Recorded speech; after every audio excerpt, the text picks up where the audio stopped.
संयुक्त trade union द्वारा आज एलपीजी गैस को लेकर ज्ञापन सौंपा गया। नमस्कार, आप देख रहे हैं भरोसा 24, सच्ची बात भरोसा पर। मैं आपको बता दूं कि आज भिलाई के सेक्टर 6 स्थित सेल चौक में संयुक्त ट्रेड यूनियन द्वारा आज एलपीजी गैस और कमर्शियल सिलेंडर को लेकर ज्ञापन सौंपा गया है, जिसमें उन्होंने मांग की है कि जो ईरान और अमेरिका के बीच झगड़े चल रहे हैं उसे जल्द से जल्द खत्म किया जाए, क्योंकि इसका असर सीधा आम जनता पर पड़ रहा है। क्योंकि आम जनता के जेबों पर असर पड़ रहा है। सिलेंडर में 60 रुपए की बढ़ोतरी की वजह से आम जनता परेशान है। वहीं कमर्शियल गैस सिलेंडर में 115 रुपए की बढ़ोतरी के बाद से जो होटल मालिक है उनके जेब पर असर पड़ रहा है, जिसकी वजह से कई ऐसे होटल संचालक है जिन्होंने अपने होटल को बंद कर दिया है। इसी चीज को लेकर संयुक्त ट्रेड यूनियन ने आज ज्ञापन के माध्यम से प्रशासन से मांग की है कि जो एलपीजी गैस सिलेंडर में बढ़ोतरी की गई है उसे कम किया जाए, और साथ ही साथ उन्होंने प्रशासन से ये भी कहा है कि जो आने वाले समय है उसमें हमारी स्थिति बहुत बद से बदतर हो जाएगी। इसी को लेकर इसे जल्द से जल्द ठीक किया जाए। सच में ईरान और अमेरिका के बीच की लड़ाई की वजह से हमारे भारत देश में गैस सिलेंडर को रोक दिया गया है और साथ ही साथ पेट्रोल भी रुका हुआ है, तो जिसकी वजह से सप्लाई कम हो रहा है। और सप्लाई की कमी की वजह से जो गैस एजेंसी के लोग हैं वो गैस एजेंसियों में भी देरी कर दी गई है। पहले 24 घंटे के अंदर में अगर बुकिंग की जाती थी सिलेंडर लेने के बाद भी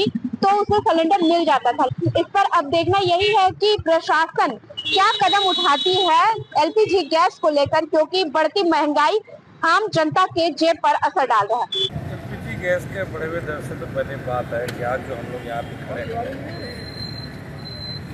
युद्ध के खिलाफ, जो अमेरिकी साम्राज्यवाद है, जो अपने साम्राज्यवाद नीति पूरी दुनिया में लागू करना चाहती है, उसका मतलब है कि तमाम देशों के अंदर की व्यवस्था को, आर्थिक व्यवस्था को, सामाजिक व्यवस्था को तहस नहस कर रहे हैं, उनको अपना गुलाम बनाना है। जब युद्ध चल रहा है, नेचुरल है, जब ईरान के अंदर हमला किया है, ईरान के साथ हमारा बहुत बड़ा व्यापार था, तेल का व्यापार। तेल के साथ साथ भारत से जो है बहुत सी वस्तुएं जो यहाँ से निर्यात होती हैं, आज वो निर्यात रुक गया। हमारे देश के किसानों का, क्योंकि ईरान जो हमसे 60% चावल लेता था यहाँ से, आज चावल लेना बंद हो गया। भैंस का मांस लेता है वो ले जाना बंद हो गया, और बहुत सी वस्तुएं हैं। तो आज किसान और जो एसएमएसी के लोग हैं वो परेशान होंगे। तो जब परेशान होंगे तो उसके अंदर काम करने वाले जो जनता है, मजदूर है, किसान है, उसकी आर्थिक स्थिति खराब होगी। और नेचुरल है कि जैसे आपने कहा एलपीजी गैस, पेट्रोल, इस सब में तो इनको तो मौका मिल गया हमारी देश सरकार को। तो ऐसे ही पहले भी अंबानी अदानी के गुलाम बनाए थे, गुलाम बना हुए थे, और पूरे देश की संपत्ति को अदानी को बेचने में लगे हुए। अब इनको युद्ध के नाम को लेकर जो है यह मौका इनको मिल गया है कि देश की जनता को कैसे हम मूर्ख बना सके, कैसे उसकी संपत्ति को लूटा जा सके, कैसे उसको हम गुलाम बना सके। वो ईस्ट इंडिया कंपनी से भी बदतर स्थिति लाने की स्थिति भी ला दिया, जिसके खिलाफ में हम लोग आज यहाँ पर खड़े हैं। जनता को, भारत जो हमारा बुद्ध का देश है, शांति का देश है, शांति का हम लोग यहाँ से शुरू से प्रचार प्रसार करते रहे हैं, परंतु हमारी ये सरकार जो है अमेरिका के सामने, डोनाल्ड ट्रंप के सामने तलवे चाट रही है ना। एक भी उसके खिलाफ में बात नहीं कर सक रही है। हिंद महासागर के अंदर में ईरान का जो जहाज आया था, जो विशाखापट्टनम की ओर बढ़ रहा था, जो सैनिक अभ्यास के लिए जा रहा था, उसको आपने टारपीडो से मार दिया अमेरिका ने। उसकी गुंडागर्दी देखिए कि हमारे संप्रभुता पे हमला, किसी भी देश की संप्रभुता पे हमला, ये हमारे तो संविधान में बिल्कुल नहीं है। हम तो चाहते हैं कि दुनिया की संप्रभुता को जो है बनाए रखना चाहिए। और इसलिए जबकि देखिए, जब हमारा हिंद महासागर पर इन्होंने हमला किया ईरान की जहाज पर, हमारी सरकार चुप है। वहीं ईरान की सरकार ने, ईरान की नौसेना ने, सैनिकों ने वहाँ की जो उस जनता को उसको बचाया, वही निपटा उन्होंने। और हमारी सरकार जो है, इसलिए हम सब यहाँ पर खड़े होकर पूरे देश के अंदर में तमाम केंद्रीय ट्रेड यूनियंस के लोग ने, क्योंकि युद्ध जो है किसी को फायदा नहीं पहुँचाता। बुद्ध के जाने के बाद 3000 साल के अंदर में 5000 से 6000 साल बार युद्ध हो चुके हैं, और युद्ध में जनता को कभी भी फायदा नहीं हुआ है। और इसलिए हम इसके खिलाफ में हैं, और हम चाहते हैं, हम सरकार से मांग करना चाहते हैं, आप जैसी भी सरकार हो, ये इस युद्ध के खिलाफ में आप अपना वक्तव्य जारी कीजिए, युद्ध के खिलाफ में काम कीजिए, जनता को एकत्रित कीजिए और इस युद्ध को रोकिए, और इसके तहत जो होने वाली काला बाजारी है उस पर रोक लगाइए। आप छत्तीसगढ़ के प्रशासन से क्या मांग करेंगे? छत्तीसगढ़ के प्रशासन से क्या मांग करेंगे? उससे मांग करने लायक ही नहीं है, वो तो कठपुतली सरकार है। वैसे भी देश के अंदर में जो केंद्रीय सरकार भाजपा की है वो सिर्फ मोदी साहब की कठपुतली सरकार है। किसी भी स्टेट में हो उनका वक्तव्य है, हम कहाँ करें, मोदी साहब कर रहे हैं। तो इसलिए इस सरकार से हमारी कोई उम्मीद नहीं है। और फिर भी हम कहना चाहते हैं, क्योंकि एक सरकार है, उनसे कहना चाहेंगे कि देश के हित में काम करे, जनता के हित में काम करे, काला बाजारी पर रोक लगाए, एलपीजी और पेट्रोलियम में अगर रेट बढ़ता है उसको कंट्रोल करे, और ठेका मजदूर से लेकर तमाम मेहनत कश मजदूरों का न्यूनतम वेतन पर बढ़ोतरी करे, उनकी सुरक्षा करे, महिलाओं की सुरक्षा करे। जंगल जमीन जो आप जो जमीनों को बेच रहे हैं, जो जंगल को बेच रहे हैं, वो जंगल को बेचना बंद कीजिए। तमाम जंगलों में जो लकड़ी कटाई हो रही है, जंगल को काटा जा रहा है, अदानी को बेचना बंद कीजिए। ये हम उससे उम्मीद करेंगे, एक शोषण की प्रक्रिया पर रोक लगाए। हमारा केंद्र सरकार से मांग है जो विश्वव्यापी अभी युद्ध छिड़ी हुई है, जिसमें ईरान और खाड़ी के देशों के साथ में अमेरिका इजराइल की जो युद्ध चल रही है, जिसके कारण उसका जो असर है भारत पर पड़ रहा है। तो हम केंद्र सरकार से मांग कर रहे हैं कि ये युद्ध को जल्द से जल्द खत्म करने की हस्तक्षेप करे, और अमेरिका की जिस तरीके से साम्राज्यवादी नीति चल रही है और जिस तरीके से भारत को दबा करके कंट्रोल करने की कोशिश कर रहा है, उसके विरोध में है। आज युद्ध के खातिर जो हमारे देश में सरकार द्वारा ने रेट बढ़ाया गया, 7 रुपये अपना एलपीजी का बढ़ गया, 125 रुपये कमर्शियल का बढ़ गया, और धीरे धीरे सब पेट्रोल पंप बंद हो रहे हैं। इससे ऐसा प्रतीत हो रहा है कि आने वाले समय में देश में क्राइसिस पैदा होगा। अभी न्यूज़ में चल रहा है कि बड़े बड़े मेट्रो सिटी में रेस्टोरेंट होटल बंद होना चालू हो गया।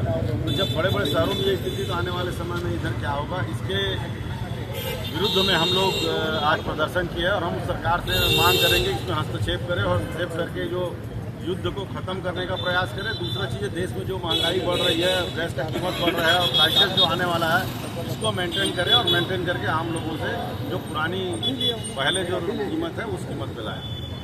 तो सर, आप जैसे एलपीजी गैस सिलेंडर तो कमर्शियल में कुछ ज़्यादा बढ़ोतरी कर दी है, उसे लगा कमर्शियल जो गैस का सिलेंडर होता है, ये खासकर व्यापारिक सिलेंडर है, और यहाँ पे होटलों में छोटे छोटे व्यापारी दुकान है, ठेलों में जो चाय वगैरह रास्ते लेकिन आज इस तरीके का रेट बढ़ा हुआ है, प्लस उसके साथ में सप्लाई बंद हो चुका है। तो गैस एजेंसियों में जाएंगे तो नहीं मिलेगा।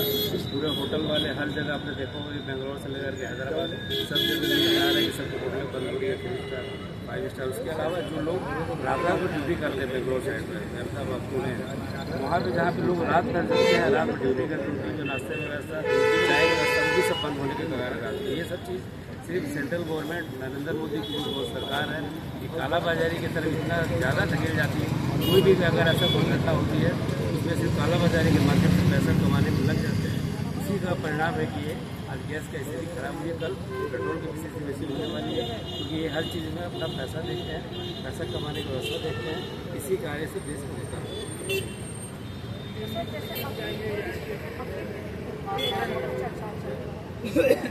देखिए, अफीम की खेती तो एक्चुअल पैसा कमाने के लिए भारतीय जनता पार्टी का नीति है, और अभी बलरामपुर में भी 5 एकड़ का पकड़ाया हुआ है। ये तो बहुत बड़ा गलत है। अंग्रेज जब थे तब वो एमपी और बिहार में अफीम की खेती करवाते थे, लेकिन ये क्या जरूरत पड़ेगी कि इतना पैसा, इनके पास इतना पैसा है बीजेपी के पास, हर जगह पैसा कमाते हैं, हर काम में पैसा कमाते हैं, लेकिन इनके पास पैसों का इतना भूख है, इतना तड़प है इनका, कि ये अपने कार्यकर्ताओं के माध्यम से उनके ज़मीनों पर जो अफीम की खेतियाँ करवा रहे हैं, उसे पैसा कमाने का जरिया बना रहे हैं। पूरे छत्तीसगढ़ को जो ऐसे वसीला बना दिए। आपने देखा होगा कि पूरे हिंदुस्तान में सबसे ज़्यादा शराब की बिक्री, नशे की बिक्री छत्तीसगढ़ में, आपने देखा होगा कि पूरा आया होगा था। लेकिन वही तरीके जब नशा भी इसे तो ये तो और बड़ा खतरनाक इन्होंने चालू किया है कि कहीं भी कोई भी बीजेपी वाला अपने ज़मीन कहीं नदी किनारे कहीं सुनसान जगह तो ये अफीम की खेती करे, पैसा कमाए और जीते। तो मतलब सरकार को ये पूरा तरीका आप देखिए कि आप यहाँ का गृह मंत्री भी यही का है। गृह मंत्री का तो पूरा line of order security department सब होता है। और गिदावरी जो होती है ना, ये हम लोग अगर धान बोते हैं, धान में अगर मान लीजिए 1 मूली 1 एकड़ में अगर हम लोग दूसरों की फसल ले लिया तो उसको लोग काट देते हैं, काट करके फिर 1 एकड़ में कम कर देते हैं। लेकिन यहाँ पे ऐसा तो है नहीं। पटवारी जी जाके देखते हैं, आजकल तो पूरा नेट से देख लेते हैं। तो आकाश के ऊपर से जा करके पता नहीं क्या इनके पास सिस्टम देख लेते, लेकिन ऐसा तो होगा, देखे तो होंगे ही। लेकिन पूरा का पूरा भारतीय जनता पार्टी का फेलो गवर्नमेंट है और ये नशे के खिलाफ में परसों हमारा हर जगह कांग्रेस पार्टी का हर जगह अपना बीजेपी कार्यालयों का घेराव है। क्यों? क्योंकि बीजेपी के द्वारा ही ये सब किया जा रहा है, अफीम की खेती, इसके खिलाफ में परसों 11 बजे भिलाई में भी धरना अपना उनका घेराव किया जा रहा है।